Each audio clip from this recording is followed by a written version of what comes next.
Alright. Mic check, mic check. Okay, we are into game 2. Hot Raccoons have swapped to the blue lane for game 2. 5 beautiful seats are on the purple this time around. Let me know in the chat how the stream is. Again, I did do some serious quality reductions to make it hopefully more watchable, since this is not a partner channel and there are no quality settings to be had.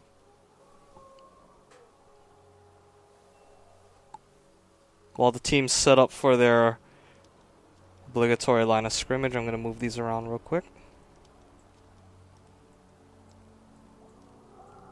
30 seconds until minions spawn.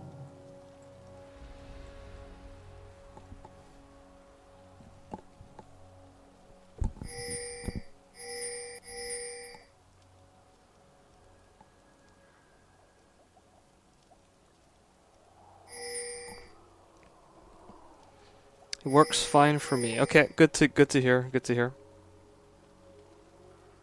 Yeah. So, hey, Minions have spawned. we got a mid lane Annie in this tournament. All right, I can get behind that. Not sure exactly why she opted for the barrier over the ignite, since again Annie likes to do the all innings, but see how that barrier comes into effect. So we see Blitz looking to be annoying, tries to do a max range pull of the blue over to disrupt the jungle, but the blue getting leashed out will walk away from the hook just in time. Kha'Zix will finish that off nice and easy. Again, Lee Sin takes the blue with Cho's help, no problem.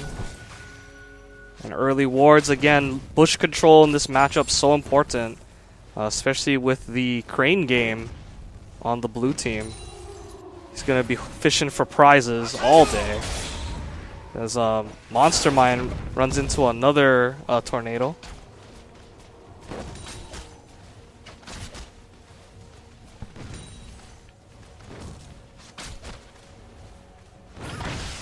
Oh, and an early hook coming down. Leona immediately... Ooh, a little bit of a premature exhaust right there. But Leona immediately reacting that. Ors Tamaki, shades of the first game, getting caught out. Cho going to cut him off. I actually kind of want to go back up top, as we see Kha'Zix is in no man's land. Nice Q lands. The red buff is ticking. Oh, but a smart flash out. Knew that he was in trouble. And a nice pickup from the Lolicon. That ignite should finish him off at the last tick. So Lee Sin knew that he went a little too deep and was able to flash away before the turret killed him. But a good move by Malphite to just walk over there and get a free kill, essentially. Good rotation.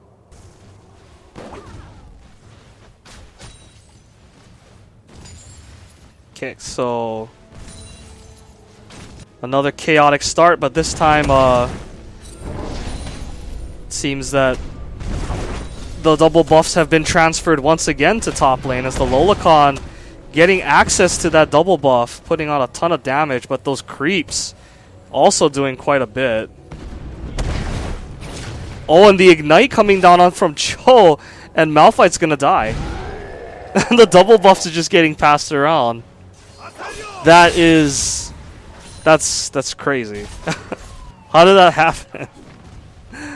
Malphite just gift wrapped those double buffs. I can't even front.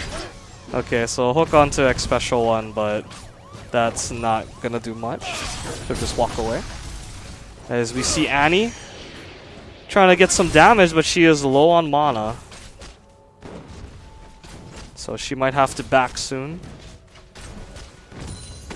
As we see not a whole lot of action in the mid lane as of yet. Annie getting pushed into her tower, not surprising. Tends to happen a lot. See Lee Sin, he's scheming. He's scheming for something. Tries to ward jump over the wall and land the Sonic Wave, but it'll go a little bit too far to the side. Kha'Zix was in the area, so that's probably best that that didn't work out. As we see X Special One getting hooked on again. And, yeah, again, not the right target. The crane game is landing, but not on the right prize. We want that Vayne. And back in the mid lane, that flow shield mitigating a good chunk of the damage. So you see both mid laners on their way to 6, already level 5, and Cho with that double buff. Doesn't look like he's in any hurry to give that up. He wants to hold on to that. And yeah, Vayne just so scared of the crane game right now, but it does mean that blue team is pushed up very far. As Leona initiates, they don't know that Kha'Zix is there. Here he comes. Now they see it. And there's the exhaust once again. The jump. Tristana should still have all her summoners available, so she should be fine. But meanwhile, Annie, she is anything but fine right now as she gets comboed with the last breath. Stuck around way too long. And the range on Yasuo's ultimate is so gigantic. And it's now 3v2 in bot lane. Lee Sin not in the immediate area, so bot lane's gonna have to be very careful. Cho's still sporting that double buff. Pretty much giving him a free ticket through this lane. He's up by about 7 CS as the new wave pushes in.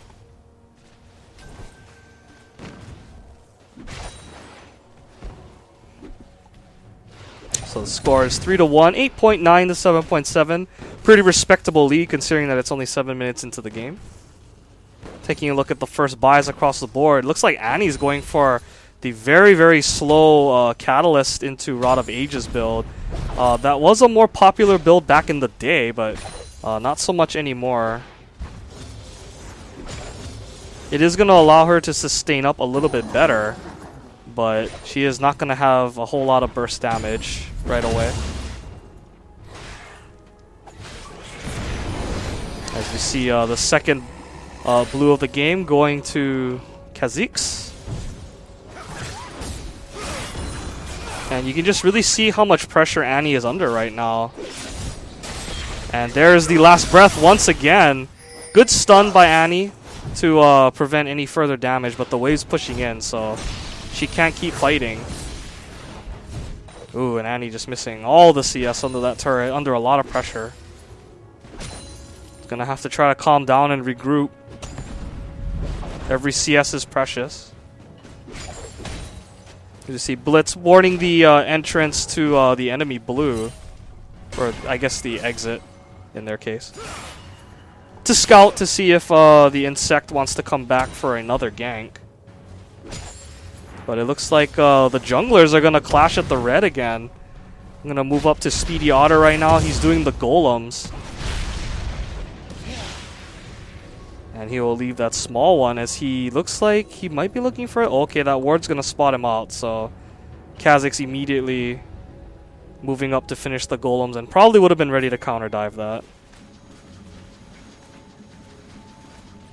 As you see right now, Vayne hugging her turret for her life.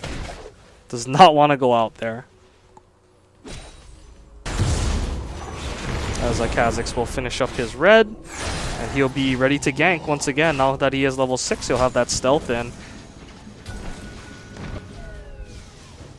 Yeah, and Vayne is just not having a fun time right now. Getting totally denied by that crane game. As we see X Special One blowing cooldowns onto Blitz.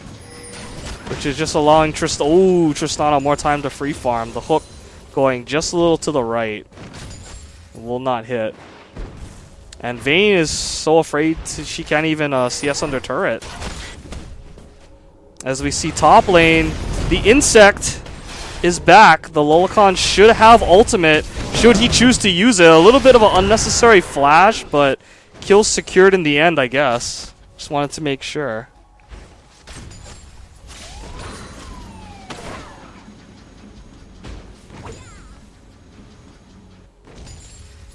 Okay, so that being said,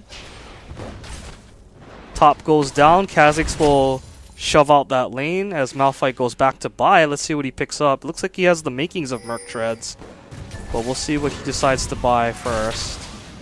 As the Condemn pushes back the Blitzcrank, Blitzcrank is a little low on mana. He may have one hook left in him before he is completely Well, which shouldn't be too big of a deal. They are up 75 to 41 right now. And Tristana has a PF sword to the long sword of Vayne.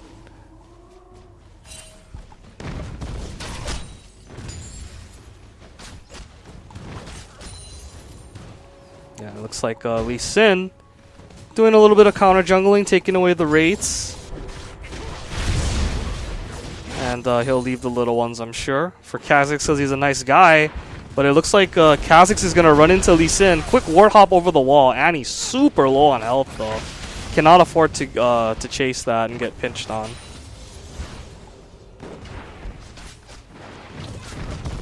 And once again, the Hot Raccoons have come out with the stronger laning phase, winning all their lanes. But it was the mid game where their team fights kind of fell apart. So we'll see if that repeats itself or if they can close out the game a lot more convincingly. As we see the call being made for Dragon, Yasuo and company are on it, and this Dragon is going down very fast. That will be uncontested. And it's a good call by the blue team. Again, they know they're ahead, so they have the luxury of forcing those objectives. Leona looked like she wanted to E away right there. Solar Flare plus the Flash will not save her from the heal reduction as well as the Ignite. So she will have flashed in vain right there. Yasuo choosing not to go for the last breath yet. Gonna save it. Let's see, Cho'Gath has a 78 to 53 CS lead. That is not good times.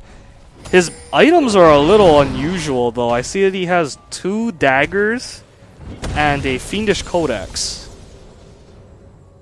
Very unusual build path for a Cho, who usually builds either tanky or AP. So that's a very interesting choice with that attack speed build. Or is Tamaki caught out again, forced to blow his ulti and jump over the wall. Did not want to risk that sonic wave hitting.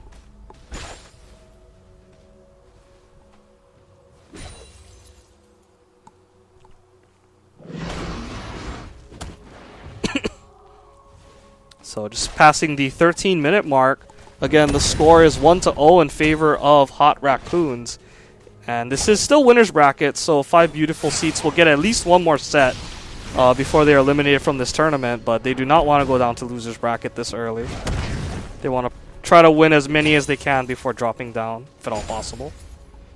And I'm sure Hot Raccoons wants to redeem themselves after that really shaky mid-late game and close it out a little bit more convincingly this time. They clearly have the mechanics advantage.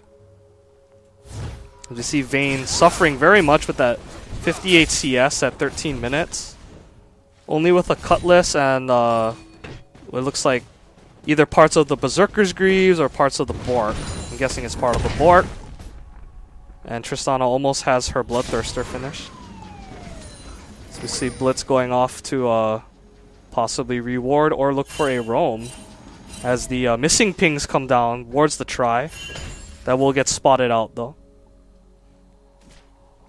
And yeah, Annie looks like she is going for that Rod of Ages build. Static Shiv already finished for Yasuo. He also has a very sizable CS lead of about 40 or so. That Static Shiv gonna do a whole lot. We're gonna see a lot of spark procs. And yeah, so far the Crane game hasn't really netted this bot lane a whole lot of worth. The only time that they really got netted a kill was when I believe Lee Sin came down after the dragon. Ooh, and it looks like Kha'Zix is going for a little bit of shenanigans, gonna try to initiate onto Cho. It's a really good time to do this. The lane is pushing in and he uses his rupture. Oh my goodness. Destruction. And a very nice knockaway by Tristana makes that kill super easy. But yeah, talk about the wrong place at the wrong time.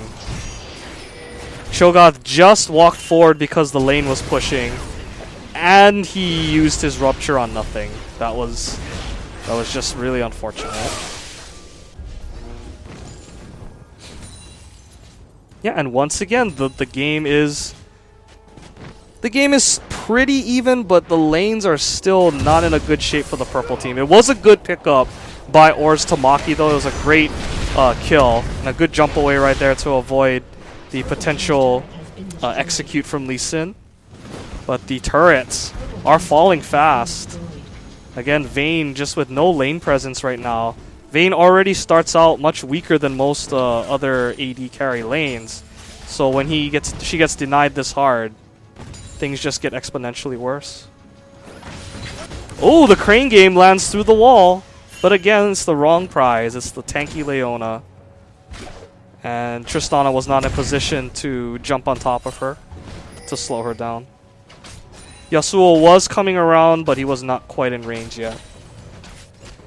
And it should be also noted that there is a lot of synergy with this team and Yasuo. There's a lot of knockups on this team. There's also a lot of displacement. And that is a dead little girl. Kha'Zix finds himself a nice juicy target. And the auto attack does not get blocked by the wind wall. Final hour getting blown for no reason. As Vayne was looking for something. And can't really blame her. She needs to make some sort of plays to get some gold back, but just too far away. But overall, this game is much, much closer. The laning phase held a little bit more under control, I'd say, for the purple team this time. They are only down by 19k to 24, which is still, don't get me wrong, that's still a lot at this stage in the game. But it could have been much worse compared to the first game. Blitz choosing not to farm out that wave, gonna leave it there for most likely Tristana. Oh, actually no, he's gonna just abandon that wave because Dragon is up. Of course. That does make a lot more sense. It's right on top of a ward, but purple team is all over the place. There are two top. Kha'Zix and Malphite should just try to get that top turret down. Cho'Gath is coming up to try to defend it, but I think they should be able to get it regardless. Yeah, the creeps are still tanking it for him, so just a few more hits. Oh, actually, Ors Tamaki saying no, no, no, let's not. And that's gonna spell some trouble for the purple team as blue team is already there. Rupture lands onto 2. The Lolacon is in all kinds of trouble as he goes down. Yops picks up that kill with the Ignite. And now here comes the Wind Sword Man. Rupture a little no bueno, but the jump will allow him to survive. If any knockup had landed there, Yasuo probably would have been able to blink in. So all in all, big win for the blue team. Not only do they get the dragon, but they defend the turret and they get a kill. Tibbers going down, doing a decent amount of damage with the Kha'Zix combo, and that's going to be enough to scare them away. Tibbers out of nowhere. As we see the bot lane for Hot Raccoons just doing so much work right now, applying so much pressure onto the purple bot lane. Purple bot lane just can't get anything going. They're just stuck farming near their tower. It's just allowing the blue team to take all the jungle that they want.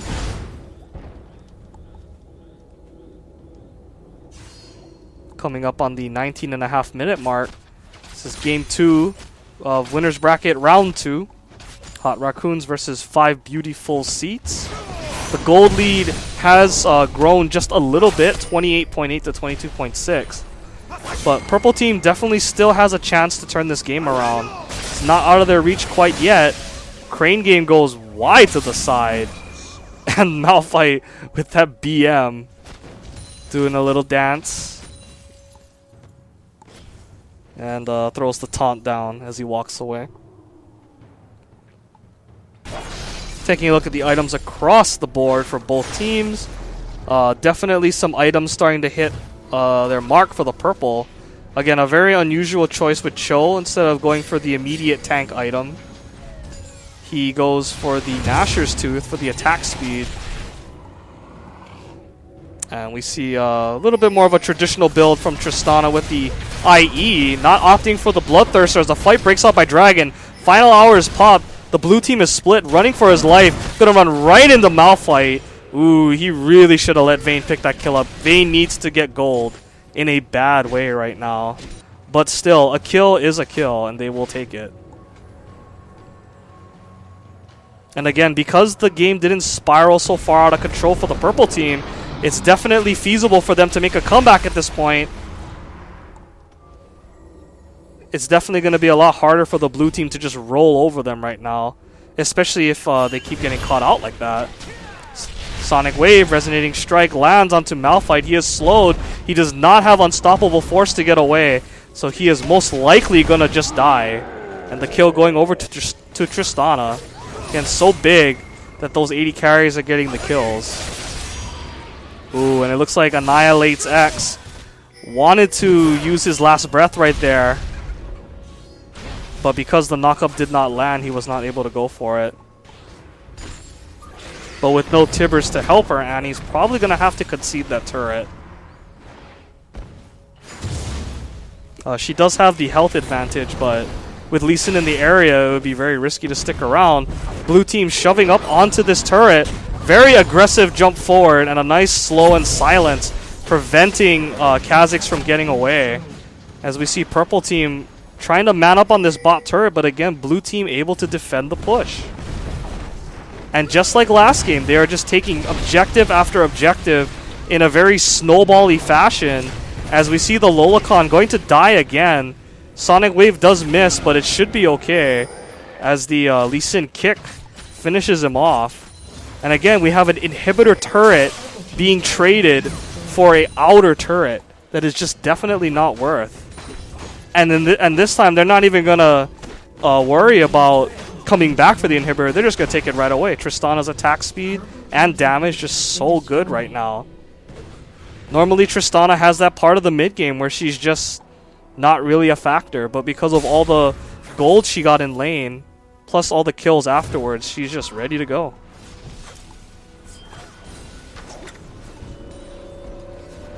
So blue team can just basically go back and go shopping. Let's see what they decide to pick up. Blade of the Ruined King on its way for Tristana, so she's going to have a very scary item set to deal with. Vayne finishing her Blade of the Ruined King, which is good for her, and she is opting for the attack speed build, where you go Bork and then Phantom Dancer most likely, or Static Shiv. The problem with that build is that it doesn't give her a lot of damage, and that build is great if you assume that you can actually move around and attack for a long period of time. But because the blue team is so strong right now, and because they have an inhibitor down, I really don't like her chances on being able to output the DPS they need. Either way, no matter what she built though, it would have been difficult. Blue team is just skyrocketed ahead right now in the last couple minutes. And again, this is exactly what happened in the first game, but we'll see if the blue team, if Hot Raccoons can close it out this time. Cho'Gath's gonna tank the turret. And here comes Blitzcrank. Looked like he wanted to power fist that, but they do not know where the rest of the team is. As the crane game lands onto Malphite. But blue team is just very hesitant to go in. They do have 4 people there. Malphite pops Randuin's in the middle of the team, but this turret is going down. Again, he defends the turret, but it's too little too late. The turret just did not have enough health. And yeah, Malphite's just gonna pay. And now they're going in foot soldier status, one at a time. So there's literally no challenge for the blue team at this point. We'll see if Lee Sin wants to try to ward hop. Okay, no ward hop required. Ugh. Flashing after the Sonic Wave hit. So the flash will not save him. But yeah, blue team definitely... Hot Raccoons are definitely not looking to repeat that stagnant mid-game they had the last time. They're going full speed ahead. And there is the last breath. So balanced. As the Super Mario coming out from Tristana. And a nice combo to finish off Leona with the ulti auto attack. the classic. And this game has all but closed itself out. This inhibitor turret's gonna go down. Malphite's getting shredded to pieces. There's no turret to tank. And you can see right there Vayne auto-attacking for almost negative damage as Malphite just goes down super fast. Speedy Otter is unstoppable. And just 4v5, they're just able to man up and take everything. And it looks like they want to keep going. Might be a little scary though with the double turrets and such low life, so they might be looking to just back out. Or at least wait until Cho gets there, who is ginormous right now.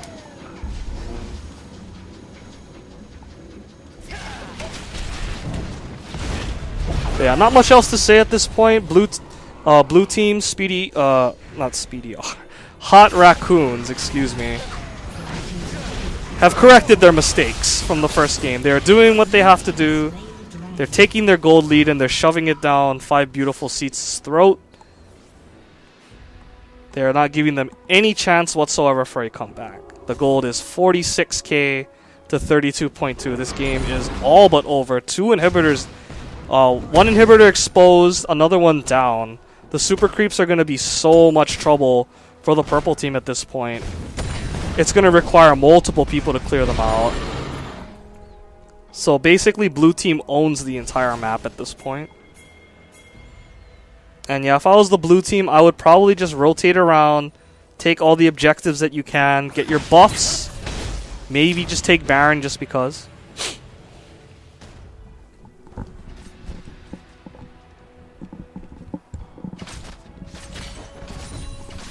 Yeah, and the chat is calling it GG easy. This is definitely what it's looking like at this point. And Crane game over the wall again, just because, but still no prizes. But I'm sure he'll be more than happy with the win regardless. Blitz did his job. He put the fear into Vayne, forcing her to hug turret all laning phase and get denied. And yeah, Baron going down free. Blue team can basically just waltz into the enemy base and end the game. And Blitzcrank leading the charge. Here we see Infinity Edge. Tristana catching onto Malphite. Unstoppable Force is available. He opts to flash instead. So, yeah. Leading the blue team on a little chase, but that's going to zone him out from everything. And without his ulti available and his flash, he's basically a sitting rock. And Blitz already starting to go to work on that inhibitor. Infinity Edge Tristana, Infinity Edge Yasuo. The crits are ridiculous. And we'll see what the blue team opts to do here. They might want to just go for the complete victory and take out everything. Definitely looking like that's going to be the case. If anything, it might lure the purple team out of base for an easier fight. But Malphite, once again, trying to be a man rock.